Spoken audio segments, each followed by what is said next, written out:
warahmatullahi wabarakatuh. Jumpa lagi dengan Ibu Yenita Octavia pada pembelajaran matematika wajib. Baiklah, kita awali pembelajaran kita dengan membaca Bismillahirrahmanirrahim untuk mempelajari materi tentang fungsi. Kita lihat satu persatu itu materi tentang fungsi.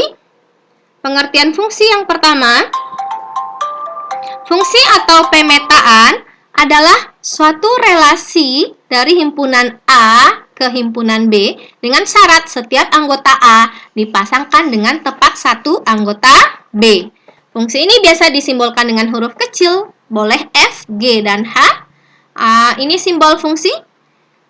Fungsi ini simbolnya, artinya ini cara membacanya F atau F fungsi memetakan A ke B. Ini memetakan ini ya, fungsi memetakan A ke B. Ini keterangannya bisa Anda baca, jika X elemen B, Y elemen B, maka fungsi yang memetakan X anggota A ke Y anggota B disimbolkan seperti ini. Berarti F memetakan X ke Y, atau kita ganti X-nya dengan Fx, jadinya F memetakan X ke Fx. Kita lihat beberapa contoh dari fungsi dan yang bukan fungsi. Nah, perhatikan di sini ya. Relasi dari A ke B dan C ke D itu merupakan fungsi. Karena apa tadi ya? Ini syaratnya tadi, setiap anggota domain, ini domainnya, setiap anggota daerah asal mempunyai pasangan tepat satu dengan anggota kawannya. Nih, dia mempunyai pasangan tepat satu dengan anggota kawannya. Sementara E dan F itu bukan merupakan fungsi. Bukan merupakan fungsi karena apa ini ya yang menyebabkan dia tidak fungsi? Lihat di A ini. A ini pasangannya 2 ke kawannya. Nah, ini tidak boleh. Dia pasangannya harus 1. Kalau G ke H itu juga bukan merupakan fungsi karena ada anggota daerah asal yang tidak punya pasangan. Ini D. D tidak punya pasangan, berarti ini bukan merupakan fungsi.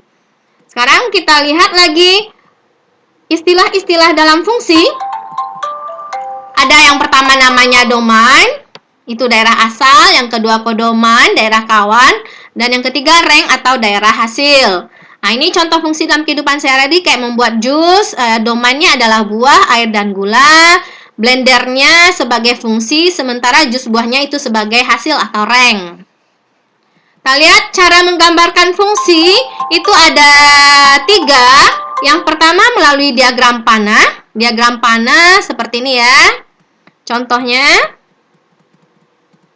nah, ini namanya diagram panah. Kalau dalam diagram panah ini terlihat bahwa domainnya ini daerah asalnya itu adalah A, B, C, D. Kodomainnya ini dia, kodomainnya 1, 2, 3, 4. Sementara ranknya itu adalah yang menjadi hasil ini, yang menjadi hasil peta dari daerah domain. Itu hanya 1, 2, dan 3. Cara menggambarkan fungsi yang kedua itu melalui bidang kartesius. Sehingga kalau pada bidang kartesius, himpunan nilai X pada sumbu X itu sebagai domain disimbolkan dengan DF. Sementara himpunan Y pada sumbu Y itu sebagai rank atau disimbolkan dengan RF. Sekarang kita lihat cara menggambarkan fungsi yang ketiga itu melalui pasangan berurutan. Nah, seperti ini dia ya.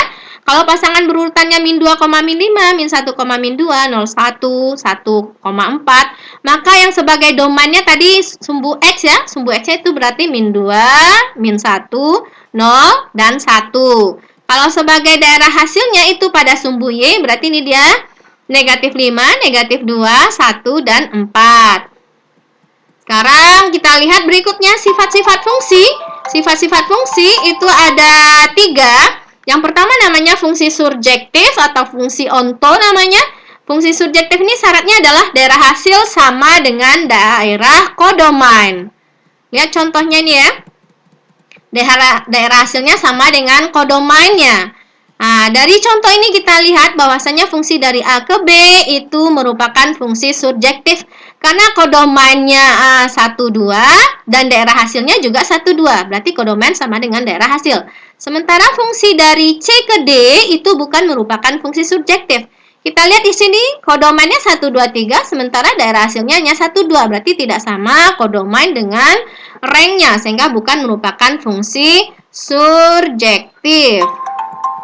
Sekarang kita lihat yang kedua, namanya fungsi injektif. Fungsi injektif itu syaratnya setiap anggota domain berbeda, mempunyai bayangan yang berbeda pula. Lihat contohnya ini.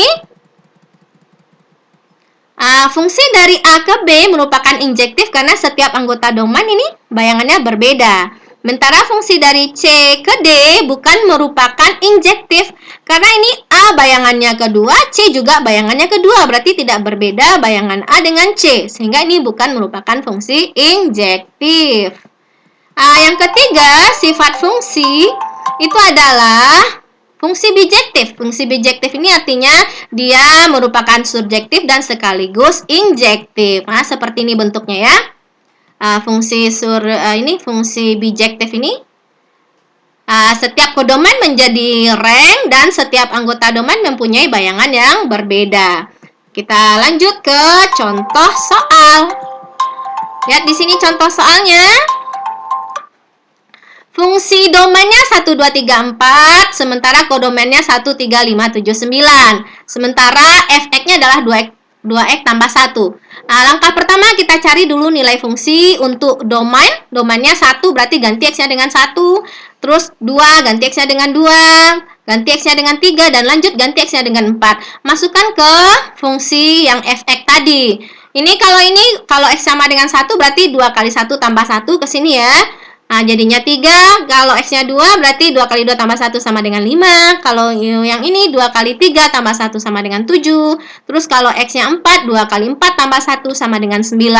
Kalau kita gambarkan dalam bentuk diagram panah, itu nilai fungsi merupakan daerah hasil atau rank. Seperti ini bentuk diagram panahnya.